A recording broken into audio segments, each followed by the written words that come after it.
Setelah tutup selama pandemi COVID-19, Bandara SMB 2 Kota Palembang akan kembali buka untuk layanan penerbangan internasional, khususnya umroh mulai dari tanggal 9 Agustus mendatang.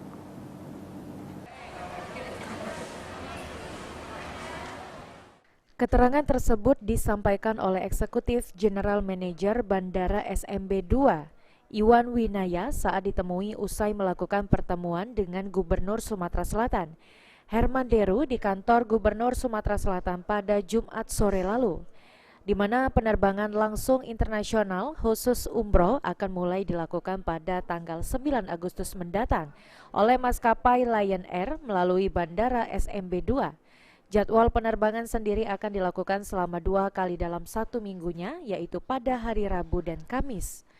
Penerbangan langsung internasional ini menurut Iwan dijadwalkan selama 1 bulan full dan semuanya telah terjadwal oleh pihak maskapai Lion Air. Informasinya teman-teman dari umroh juga sudah diberikan informasi bahwa 1 minggu bisa dilakukan 2 kali penerbangan, kalau tidak salah hari Rabu dan hari Kamis nanti. Itu charter, Pak ya? Charter, statusnya charter flight. Cuma ada terjadwal berapa lama gitu, Pak? Informasi dari lain juga sudah full ya selama 1 bulan ini. Jadi kemungkinannya 1 minggu 2 kali penerbangan itu rutin sampai bulan-bulan berikutnya. Artinya memang kita tahu bahwa jamaah umroh yang ada di Sumatera Selatan, bahkan di sekitar Sumatera Selatan seperti Bengkulu, Pangkal Pinang, kemudian Jambi, bahkan Lampung dan sekitarnya itu banyak yang menggunakan teman-teman travel umroh dari Sumatera Selatan ini.